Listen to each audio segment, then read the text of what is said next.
રામ રામ ડાયરા ને જય દ્વારકાધીશ મિત્રો, તમારું સ્વાગત છે આપણા આજના બ્લોગમાં. બધા મજામાં જશે અને એવી રીતે હમણાં આવી જાવ.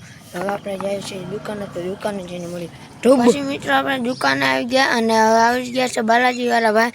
તો એને લખાવી દીધો તો આપણે આપણો લેવાનો માલ સામાનનો ઓર્ડર. પછી આવી ગયો આપણો ગોપાલનો બધે માલ. ગોપાલ ક્યાં છે? પછી મિત્રો આપણે ઘરે આવી ગયા હતા કડિયા, એટલે આપણે પાણી કાર્ડ બહુ ભરવા નીકળી ગયા. પછી મિત્રો એમને આપણે જોયું હતું કે નર્મદાનું પાણી તો નહોતું આવતું. પછી આપણે નીકળી ગયા મિલે પાણી ભરવા. પછી મિત્રો આવી ગયા આપણે મિલે અને આપણું પાણી ભરાવા માંડ્યું.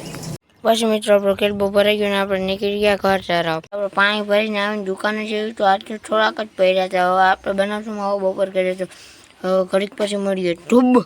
પછી મિત્રો આપણે પી નાખીએ ગોલીવાળી સોડા.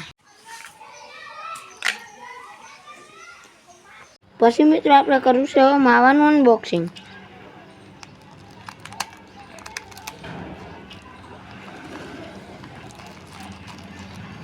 પછી કરી નાખ્યું આપણે માવાનું અનબોક્સિંગ. કોંગ્રેચ્યુલેશન તો ગયો. પછી મિત્રો આપણે ઘાસમાં 1 કિલો એક માવું લઈને ડાબોડી ગયા. પછી મિત્રો આપણે ગોલીવાળી સોડા અને આપણું આ ફોર્મ લઈને નીકળી ગયા આપણે નીચે સલટી કાઢવા માણાવડે. તો મિત્રો પછી આવી ગયા આપણે બુક સ્ટોર, અને બુક સ્ટોર ઉજારના નામે જોવાનું શું હાલો એ ઉભરમાં ફોટા નાખવું હોય. પછી ફોર્મની ગાડીને ચાવી લઈને ભૂગી ગયો નિશાળે. તો મિત્રો આપણે નિશાળ સલટી તો લેવા ગયા હતા, પણ ત્યાં આપણે 11 વાગ્યામાં ગયા હતા અને એની એમ કીધું કે 12:30 વાગે આવજો. તો આપણે જવું પછી અને રસ્તામાં કંઈક ડકો થઈ ગયો તો ત્યાં આપણે જવા ભરી ગયા. આપણા ગામમાં દુકાને જઈને મળીએ ધૂબ. પછી મિત્રો આવી ગયા આપણે દુકાને અને આપણે ધીરે ધીરે બધું સામાન ગોઠવવા માંડ્યો પાછું. પછી મિત્રો ઘડિયાળમાં વાગી ગયા હતા 12:30, એટલે આપણે નીકળી ગયા હવે ખાવા ઘરે. જો મિત્રો એક્સિડન્ટ કા કાંઈક ડકો થયો છે, જો અહીંયા બાજે છે.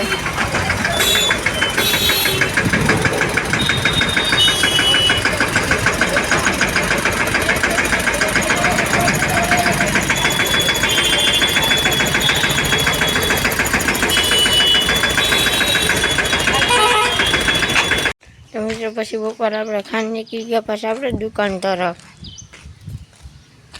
તો મિત્રો બપોર પછી આપણે પાછા આવી ગયા હતા દુકાન, અને હવે આપણે પાછા જઈએ છીએ ઘરે. અને ઘરે આપણી ગાડી પડી છે. પછી આપણે ગાડી લઈને જાઉં મારા દરગામ. ગાડી પાછો થોડોક મારે લેવાનો હોય, સોડા લેવાની હોય ને આપણે સલટી કાઢવાની છે. પછી મિત્રો આવી ગયા આપણે સ્કૂલે, કેમ કે એલસી કઢાવવાનો હતો. પછી મિત્રો અહીંથી લઈ લીધું આપણે લિવિંગ સર્ટી, અને આ છે આપણું સ્કૂલ, અને સ્કૂલ છે ને આપણે જવાનું છે આપણા ગામમાં નામ લખાવવા. પછી લઈ લીધું ગામમાં તો આપણે ભેગા બધું સામાન. અડધી ગોળીવાળી સોડા ડેકીમાં અને અડધી આમાં રાખી અને આપણે નીકળી ગયા પછી આપણે કોઠારીયા ગામ તરફ. પછી મિત્રો આપણે પૂગી ગયા છીએ હવે આપણા ગામના નાકે. પછી ખાઈ લીધી આપણે સિંગ. પછી મિત્રો આપણે ગાડી લઈને આવી ગયા દુકાનનું પાણી ભરવા વાળીએ.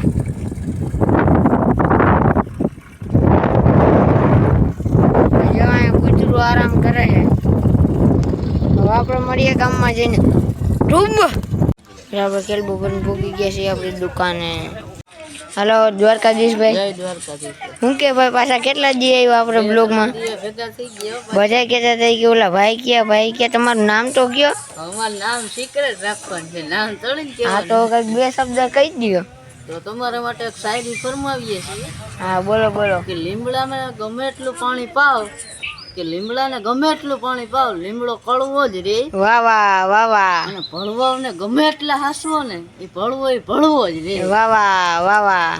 તો કેવી લાગી શાયરી કોમેન્ટ કરી દેજો. બીજું કઈક આમાં કયો યાર નવું?